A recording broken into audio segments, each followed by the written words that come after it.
Cara kalian memandang diri kalian sendiri itu akan menentukan kualitas hubungan seperti apa yang akan ada dalam hidup kalian.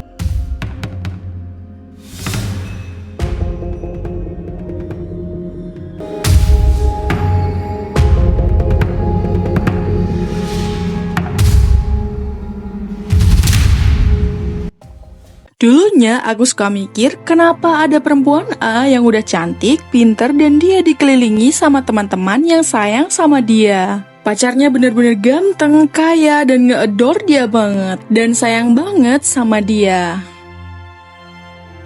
Tapi ada juga perempuan yang hidupnya tuh kayak bener-bener miserable. Kayak pasangannya selalu hianatin dia. Atau misal dia dapat pasangan yang well off tapi ternyata hobinya selingkuh. Atau males-malesan kerja. Atau dia punya temen yang kerjanya backstab dia. Kayak, kenapa sih satu orang ini selalu tidak beruntung dalam hidupnya? Itu bukan karena perempuan pertama cantik, pintar, ataupun seksi. Tapi karena dia tahu standar dia sendiri. Dan dia tahu hubungan seperti apa yang akan dia deserve dalam hidupnya. Itu yang dia pertahanin. Ketika kalian memandang diri kalian sendiri berharga, kalian tahu kalian selayaknya diperlakukan seperti apa. Kalian tahu bahwa aku pengen punya pertemanan yang seperti apa. Dan aku selayaknya di-treat sama pasangan seperti apa. Persepsi kalian tentang diri kalian sendiri, kalian merasa bahwa diri kalian berharga dan diri kalian punya value. Itu yang akan menentukan kualitas hubungan seperti apa yang akan datang ke hidup kalian, dan orang-orang seperti apa yang akan mengelilingi kalian. Ketika kalian sangat mengenal diri kalian sendiri, kalian punya self-concept yang kuat. Kalian tahu value dalam diri kalian.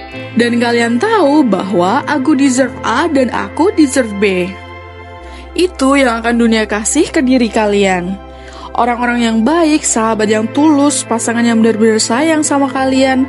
Tapi ketika kalian merasa bahwa ya emang ini ujian hidupku, dan ya emang ini adanya seperti ini semuanya. Mungkin ini ujian dari Tuhan, atau yang emang hubunganku kayak gini, tapi aku harus pertahanin. Aku bersyukur kok. Nah, itu tuh. Itu yang Tuhan kasih ke kalian, secukupnya aja, seadanya. Karena kalian merasa baik-baik aja, di-treat kayak gitu sama orang lain. Karena kalian ngerasa, ya emang ini circleku kayak gini. Bukan kayak, oke, aku akan tinggalin circle ini, karena ini bukan yang aku mau. Semakin kalian ya udah aja, hidup mengalir seperti air, mungkin memang ini takdirku. Semakin kalian tidak tahu apa yang kalian mau, semakin orang-orang buruk itu akan datang ke hidup kalian. Karena kalian menarik perhatian mereka. Karena kamu tuh yang kayak, oke, aku gak apa-apa diperlakukan seperti ini. Makanya gak heran ada orang yang cantik, pintar, yang satu benar-benar beruntung banget, dan satu lagi hidupnya benar-benar sial, penuh dengan kesialan. Padahal sama-sama cantik, sama-sama pintar. Dan ingat, orang-orang yang ada di hidup kalian itu akan menentukan kualitas hidup kalian seperti apa. Kalau kalian punya pasangan yang baik dan suportif, karir kalian juga otomatis akan melonjak. Kalian punya sahabat yang suportif dan kalian bisa tukeran ide bisnis atau kalian bisa saling berdiskusi. Tetapi ketika kalian dikelilingi orang-orang yang cemburu sama kalian, yang gak suka ngelihat kalian bahagia, pasangan yang kerjanya ngehambat karir kalian, ya tentu aja kalau hidup kalian begitu-begitu aja. Bahkan bisa jadi lebih sial. Jadi sekali lagi, kalian harus ingat kalian bukan harus cantik ataupun pinter. Tetapi kalian harus kenal sama diri kalian sendiri. Harus punya standar buat diri kalian sendiri. Dan harus tahu value diri kalian. Karena disitulah dunia akan kirim kamu orang-orang yang kalian rasa ya emang pantasnya dikelilingi orang-orang tersebut.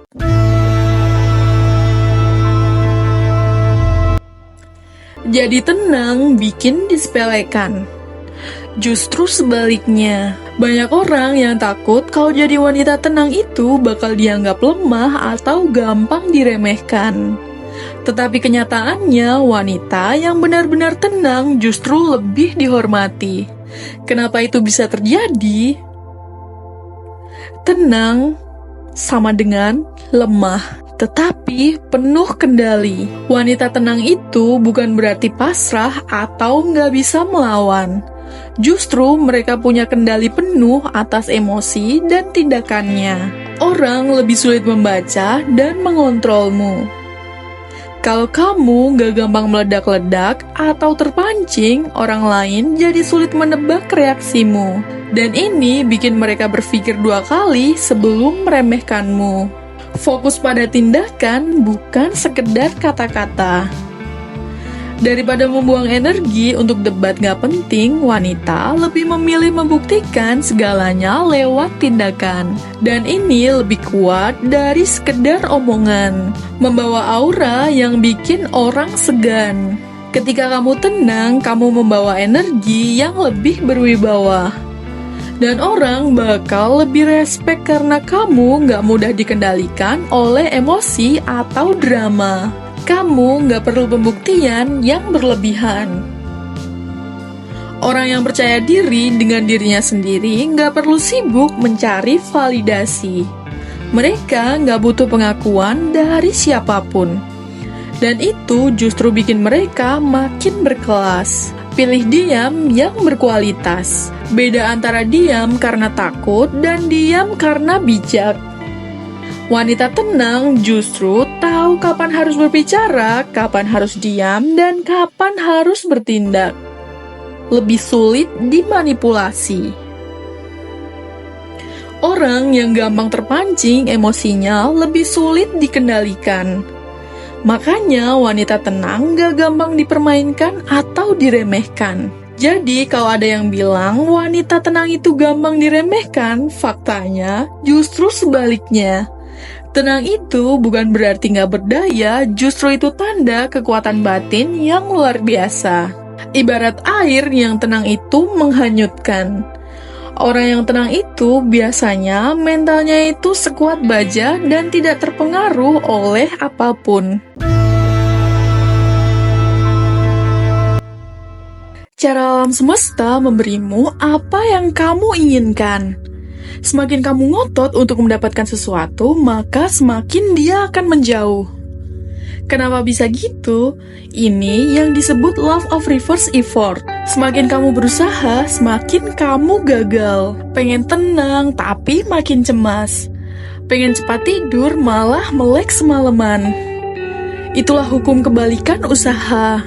Pikiranmu mengirim pesan ke semesta. Otak kamu bilang, aku butuh banget ini, artinya aku belum punya, aku takut kehilangan, dan semesta menjawab, oke, kamu nggak punya. Alam semesta bekerja dengan energi bukan paksaan. Energi pasrah jauh lebih kuat daripada memaksa, karena pasrah adalah percaya, dan percaya adalah sinkronisasi sama alur semesta. Rahasianya, lepaskan dulu. Setelah kamu niat dan usaha secukupnya, lepaskan dan biarkan semesta bekerja, itulah titik keajaiban yang muncul. Analoginya kayak menyelam. Semakin kamu melawan air, kamu bakalan tenggelam. Tetapi saat kamu rileks, kamu akan terapung. Ini bukan berarti menyerah, tapi percaya. Bedanya tipis tapi dalam. Menyerah adalah putus asa, sedangkan pasrah, kamu sadar kamu nggak bisa kontrol semuanya. Law of reverse effort adalah jalan ninja. Kamu tidak menarik dengan tenaga, tetapi dengan frekuensi. Tenang, damai, dan penuh percaya. Latih dirimu hari ini dan ucapkan keinginanmu. Dan rasakan seolah kamu sudah punya. Lalu, lepaskan fokus ke rasa cukup sekarang. Kamu berusaha keras, tapi stuck terus. Mungkin saatnya kamu berhenti ngotot dan coba law of reverse effort.